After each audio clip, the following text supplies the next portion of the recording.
Let's go. All right, cool. Woo. Welcome, guys. Thanks for coming to Dollars and Donuts throughout this semester.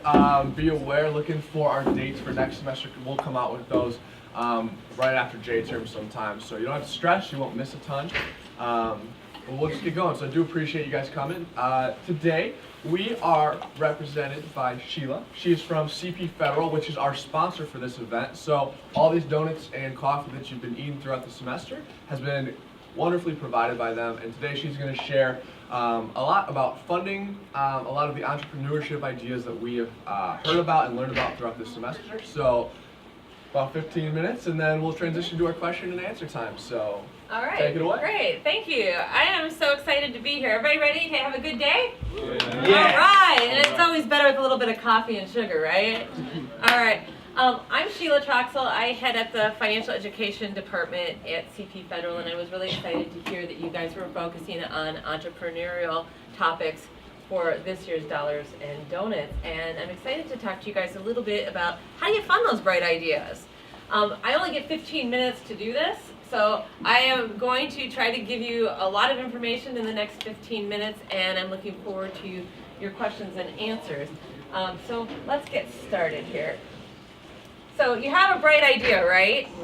But if you can't find funding for that idea or put that idea into reality, it's still just an idea, right? And it can't take off until you have a well-formulated idea, you get the funding, and then you can start it, right? So how do you do that? And so I want to talk to you guys about a big idea, and I'm going to take you through a scenario with my friend Charlie, who is going to build her own business. She has been super creative, and she comes up with this idea for a new design chair that is lightweight. And her parents are saying, you know, you need to go into business. This is a really good idea, and this could be marketable. And now she has a choice, right? She can take that chair and make it into a reality, or she can just keep that as an idea. So what she does is she starts, you know, thinking about, oh, I think I do want to do this, and I have some savings set aside, but I'm really going to need a lot more money if I want to introduce a new chair into the market, right? And so she estimates that, okay, she's going to need a factory. You know, she does her research. She looks at what is it that she's going to need, and she has decided that in order to get her business started, she's going to need roughly $2 million. So I'm going to show you how she determined that. There it is. So Charlie's Chair Company, so she did her research and said, okay, if I want to sell chairs, I need to at least have 100,000 chairs to bring into the market. And then she's looked at, okay, there's going to have to be some marketing and sales, right? Because I'm going to have to get this idea off the ground. I'm going to have to let people know about the idea. And so she's estimated sales expense would probably be about $10 per chair. And then she's looking at, okay, if I've figured out that $20 to manufacture the chair, to promote the chair is $10, the chairs are going to need to sell at a competitive price. So she's done her research and she's figured out a competitive price would be $35. And this is a hypothetical. I don't think anyone can buy a really cool chair for $35. Okay?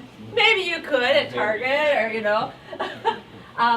So she's also figured out that if she was able to sell the chairs at $35, that she'd have about a $5 profit. Okay, so she's now taken her idea to the next step. She's done some research, right? So let's look at what that would look like. So one chair is $35 minus the $20, the gross profit. She's looked at all the stuff that takes into that and the profit of $5. So that's just summarizing the whole thought. But now, if she wanted to produce 100,000 chairs, what would that look like? So you would times it by 100,000. So total sales, if she sold it for $35, would be the $3,500,000. And so she's also factored in the cost to produce, and that's where she got the $2 million that she's going to need to fund her bright idea. Okay? She's factored in her expenses, her profit before taxes, after taxes, for her net profit of $260,000. Can you see okay over there? Okay, just want to make sure you're good. Okay. So where is she going to get the money for the factory and to fund this great idea? What do you guys think? Do you think she's got some of her own savings, but she realized she didn't have enough, so she's going to have to do something. Okay, so she can go to her parents. Okay, so why is this important about where she's getting her money? Why why is it important to consider where she's going to get her money? Because if you tend to, like, as a personal finance kind of principle, if you get your money from family, there's a good chance you won't have to pay as much interest on that, but also they begin to have an invested, like, emotional interest in what you're doing. They begin to think they have more say than they actually do, and that can create some other turmoil. Okay. So where you go to get funding can impact your business, right? And so it can also help you decide how you're going to structure your business, right? Sometimes your family's willing to give you a loan and pay it back, and they might not have any interest in the company. Some people might say, well, if I'm going to give you money, I want a vested interest in the company. If you do a crowdsourcing, right, then you're going to owe somebody something, you know, whether it's a t-shirt or a membership or a coupon or whatever you're promising them. So it really does affect how you're then going to structure your business. If you funded the business yourself, it would probably be a sole prop, right, and you just be the sole person responsible for the decisions of the business. But the minute you start taking investors on, now you have partners, right? And partners want to have a say. That could affect the structure of the business. So that's something to think about when you're having that bright idea. Where are you going to get your money? And then how is that money or that investment going to be shared? And how does that affect the structure of how you set up your company? So funding resources. Can you guys see this okay? It looks really small up here. It looked good on my screen. But so self-funding or personal savings, you can keep working at saving and building up your own money and slowly build a business up over time. You can certainly go to a credit union or a financial institution to get a loan. We have lots of different business types, but what do you think they're going to want? They're going to want you to take on that risk, right? You have to have some sort of collateral. You have to have some sort of credit history. You have to have some sort of collateral that you can offer up, right? Individual investors or venture capital investment, you can certainly go to them as a resource, but then you're going to have to be able to show them your idea. They have to be able to trust that idea before they invest. Crowdsourcing as well. And I want to show you the Small Business Administration, or the SBDC of Michigan. And I have some materials from them, as well as some materials from our business contact here at the credit union. She does a lot of work with funding small businesses, etc. The Small Business Administration, if you have a great idea, a bright idea that you want to take to market, that is probably going to be your best resource, because it talks to you about doing that research of your business, creating that plan, because almost everybody wants to know what your plan is, and the plan has to be solid, right? I met a guy who was trying to start his own brew pub, and his business plan was like this thick, and I couldn't make sense of it, right? I mean, your executive summary of your business plan needs to be very specific and to the point, because that's the first thing people look at is they just want the summary. And then if they're interested, they want the meat and potatoes, and your meat and potatoes needs to make sense. It can't just be content to make it look thick, right? Okay, so that's a really great resource, and I want to just take you there, and hopefully this doesn't take oops. I'll share it with you at the end, that way you have it. But one of the other personal things that you need to keep in mind is how your personal finances are today, okay? You guys are all in college. How many of you guys are seniors? All right. So you guys are going to be hitting the real world pretty soon, right? You're going to have to get that job. One of the things that a lot of students don't realize is how you take care of your personal finances can actually help you get that job, but it can also help you when you're looking for a funder for your big idea, okay? Because they want to know, what's your credit history like? Do you pay your bills on time? Are you a responsible adult? They want to know, what do you have for collateral? If you want to be the sole proprietor of this business idea and you don't want to have any investors, what are you going to give up as collateral? Or what value, do you have anything of value that you can put up for collateral? Business loans are probably the riskiest loans a financial company takes on, because most businesses don't succeed. And so it's very risky. So they're going to look at, who are you as a person? What is your character? What do you have do you have capacity to take on this kind of debt and be able to pay it back, right? They want to know, what kind of market research have you done? What is your business plan? Is it a solid business plan? Have you done the appropriate research? Are you the best person they should invest in? A lot of times, if you are the person with the big idea, but you're not the person who's really great at money, that investor is going to want to pair you up with someone that might be, right? All right, and then here's something my business team told me that I appreciated, because I knew that personal finances had such a huge role in businesses, but I didn't realize how important the tax return was. And I thought that that was really interesting, because your tax returns show, like any type of business that you do, is going to show what is the actual revenue that you're really getting. It's also going to show you as an individual, what is your net worth? What actually are you earning after all those tax deductions? It gives a very good picture. And sometimes if people aren't very accurate, they kind of, just fly through their tax reports, or they're not recording things properly, that can be a red flag for investors. So Charlie decides, okay, I'm gonna go find some investors, right? And she meets with investors who see that, gosh, this is a bright lady, she's done all of her research, this seems really cool, I love the chair idea, and they wanna start a venture together. So there's several different steps that she needs to take.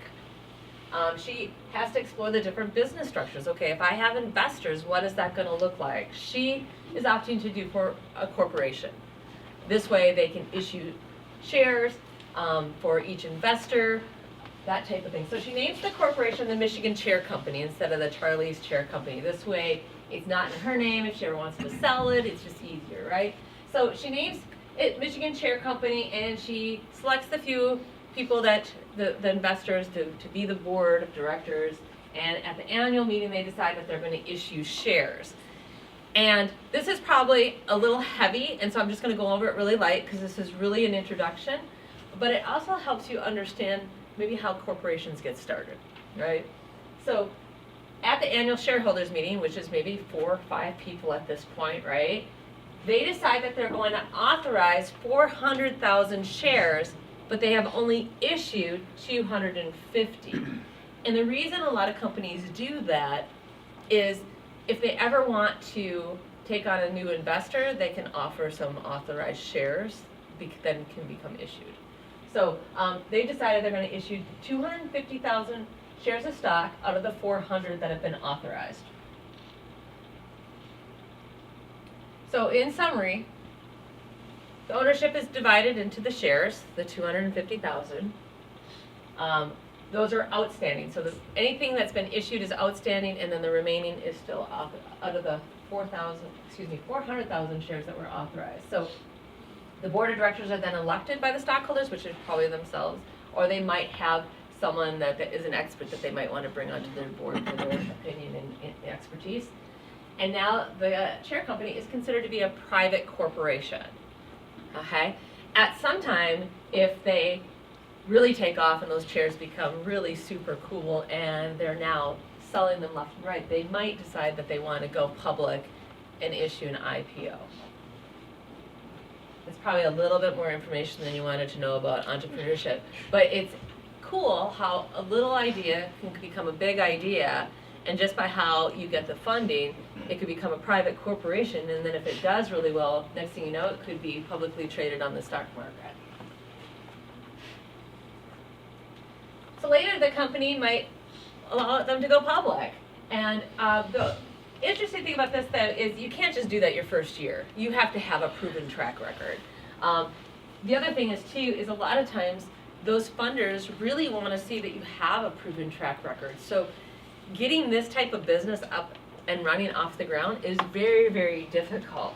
The fact that Charlie found a few investors that believed in her, saw her vision, and were able to help her out, it is fortuitous. It doesn't always happen, right? So another important thing, I just want to reiterate how important that when you are in business, that you are dotting your I's and crossing your T's and making sure that your financials are accurate and that your tax returns are accurate. Because if you are applying for any type of business loan, they want to see either your income for the last 3 years or your businesses for the last 3 years. So tax returns are actually really important. It really talks about the health of your business, where your money is going, and what the actual value is. Because your business owners are always going to tell you their business is worth way more than it might be. So asking for those is going to be very important.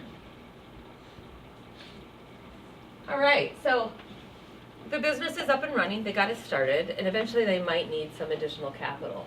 They already sold the chairs that they wanted to, but now they need to buy more supplies to make more chairs, right? So they might have to go into debt. And they could probably invest more money into the company because they have those those authorized shares that they could issue, right? But they decide that they're going to go into debt instead. And they have two options. So if it's just a short-term loan, maybe they need to make payroll that week and they need a loan to fund the payroll, they might go into a credit union or a financial institution. If they need that loan to be longer term, I know the credit union has done loans for 25 years, so you can go to another financial institution and get a long-term loan. If they have some sort of history and they've been in business for a while, they might also consider a bond, and a bond is a debt instrument that they can issue to the public, that type of thing. So, and I won't go into bonds a whole lot since I only have 15 minutes. So, lenders are really reluctant to loan money to a new firm without seeking security. So maybe Charlie needed money for that factory to actually build those chairs and get that into production. She may use that building as collateral. If she has equity in it, that is.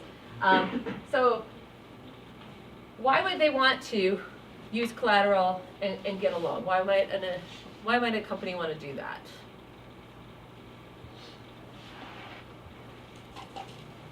In case the company isn't successful, the investors have put their money into it and they don't want to completely lose that, so at least they can get some equity in that event. They can get their equity in the building, and they can either use that for their own operations, or they can turn it over for some sort of funding back, so they don't completely lose out. Right. So the biggest risk is if they had to bring on money from another investor, they could lose their ownership. Portion of their ownership becomes a little bit more diluted. So they don't have to give up their ownership, but what is the risk then? They could go into default, right? So the risk of borrowing money versus issuing additional shares is they don't lose ownership. However, they could default on the loan. And so your failure to repay the debt is called a default. And so that's a risk. I mean, but owning a business is risky, isn't it? You never know if there's actually that market that you research is really going to be there. Bless you. You don't know if you're going to make it the next year, but that's the thrill. People who've got a great idea and have that entrepreneurial, I need more coffee, entrepreneurial spirit, that's something that they love. They love that passion of finding that need and making it work and having that challenge of funding and getting it to market, etc. So why would Charlie and her associates risk putting their personal savings into a factory to manufacture chairs? And the answer is pretty simple. You guys know? Make some money. Yes, it's profits, right? They have a great idea and they're hoping to make money from that. So, and just as Charlie anticipated, she did sell the chairs that she wanted to, and she got that net profit of $260,000. And here's the cool thing: the stockholders, they're now entitled to receive a dividend, a share of that profit. Or they could turn it and reinvest it into the company, whether it be new materials, maybe they want a new product to go along with that chair. So they have options. So I know I'm short on time here, so I'm just going to wrap it up with this slide. Bright ideas really begin with you and how you manage your personal money. So start building a savings plan today. And this is good even if you aren't going to be an entrepreneur. Make smart choices in your spending. Ask yourself, is it a need or is it a want? And making sure that your needs are covered and that you're saving up for those wants that you have. Pay your bills on time, all the time. Even if you don't have credit history, if you're making even your electric bill and your phone bill, if you're making those bills on time, you're starting to build that credit history and you're starting to show people that you're responsible. And so when it does come time to get that loan, whether it's for your car, your first house, or for that smart business idea, you're already one step ahead of the person that might not have done that already. So, and we can help you get started at cpfederal.com. We've got savings products there. You can take a look at our business page, and we'll be there to help you with your bright ideas. So thank you guys so much for your time. Do you guys have any questions? Yeah, if you need to go feel free, grab some more donuts and coffee, and we're just going to transition into our question and answer time. So. And I'm going to bring up I'm going to bring back that slide with the Small Business Administration and try to bring up that link so you can see some of the really cool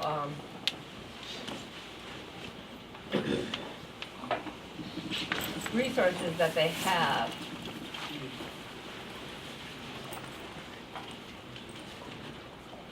Okay.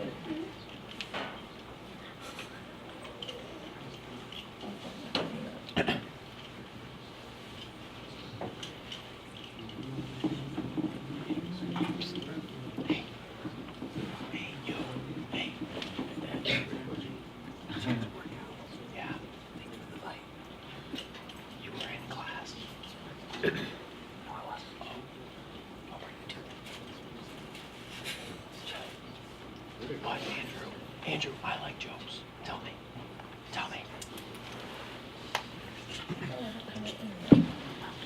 Should we be showing somebody not expecting or ever?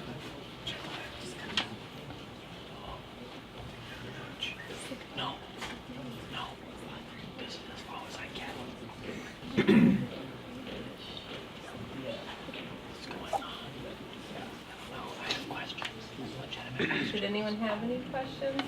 I can take some questions while I'm waiting for the internet. So, in general, how much equity are you expected to have in, like, if you want to put up, say you have like your house or just a piece of property that you're still paying on, but you have, you probably own over 50% of it by now. Are you allowed to put something up that you don't completely own as collateral for a business loan, or is there like a certain rate or number that you look for how much equity you have to have in that? For individuals that are taking out a loan to fund their business and they want to use their home as equity, I have seen business owners use home equity lines of credit for their business. When you have a home and you're at 80% loan to value, I think that at that point the PPI falls off. A lot of times when you own a home and let's say you borrowed 100% of the home, you didn't have a down payment down, that doesn't happen a lot nowadays because of the crisis in 2008 through 2010. We start requiring people to have a down payment. Usually we'd like to see 20% down. If you don't have that, we might require you to have a special insurance on your loan called PPI. And so you want to never make sure that you're at 100% loan to value, that you don't have any equity. And even if you had 50% of your house paid off and you had that 50% of equity, you still don't want to take out that 50%. So it's going to be per individual need. If you want to borrow the full 30% of that loan to value, you just lose some equity in your house and now you have 2 mortgages. Okay. Does that make sense? Yeah. Did that make sense to everybody else? If you don't own a home, sometimes people are like, what did she just say with PPI and the percentage and the loan to value? So I just want to make sure that I didn't lose anyone on that. The important thing is even if you buy a car, you're going to want to make sure you have something to put down on it. It shows that you have good faith, you've set some money aside to put on that car. Financial institutions look at that and go, okay, they have good credit, they have a down payment, we'll take a look at this loan for them, okay? We'll do that with your homes, we do that with businesses too, how much do they owe, what is their income that's coming in, can they pay back this loan? Any different questions, any other questions? No? Because Yes. when you guys are like looking to give a business loan, did you look at the idea itself, like that's a dumb idea for a business or something like that? Or is it mostly based off of like the person and their financials who is like choosing to start that and look for those? I have it up here, but it's not projecting. Sort of. We're going to look look at the business idea and the research that you did, and is there a market for it? There's a new establishment in Jackson, the Axe Bar. Has anyone been there? Look where the axe is. Some people might think that's a really crazy idea. Well, we help fund that. That's one of our clients. Here's the cool thing with that business is they owned another business here in town called Epic Escapes. Have any of you guys been there? It's where you like watch. Okay. They've done some really cool things to fund their business. One of the things that the Axe Bar did is they did crowdsource funding. They researched and they realized that they needed $17,000 for something to do with their business model, and if they could bring that in, they could cover the rest. And so they crowdsourced and they raised the $17,000 and was able to get the money from the community. And then we saw that and how much they put in it. And we also looked at how their past business worked and said, we'll give you the remaining of the funding. Now, some people might say, why would you fund an axe throwing business? Because that just sounds like a liability and it doesn't sound like a business idea that would go over. But they have been really quite successful in town. In addition, they've been really creative. They've actually applied for grants. The Michigan Economic Development Corporation actually has a lot of tools for entrepreneurs too. And so they actually ended up getting a grant for, I want to say, about $10,000, something like that. So if you have a great business idea, there are things out there that you can do. You can do a blend of this. You can have investors, you could have crowdsourcing, and all of that. I mean, there's just many different opportunities out there. So we don't always look at the business idea. It's just, do you have funding? Have you done the research? That type of thing. There might be some things where we might go, for example, like with marijuana right now, we are a financial institution, so federally it's still illegal, so we really can't do anything with that because of the cash thing, the money thing. We do a lot of, we have a lot of federal regulations and state regulations, so we wouldn't be able to do anything with that type of business. So yeah, we can't fund every business. If it's illegal, that might not be something we can fund. Any other questions? Yeah.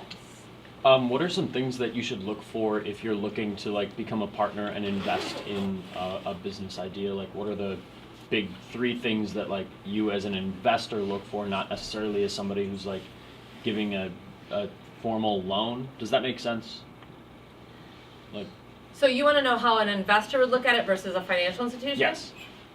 That's a good question.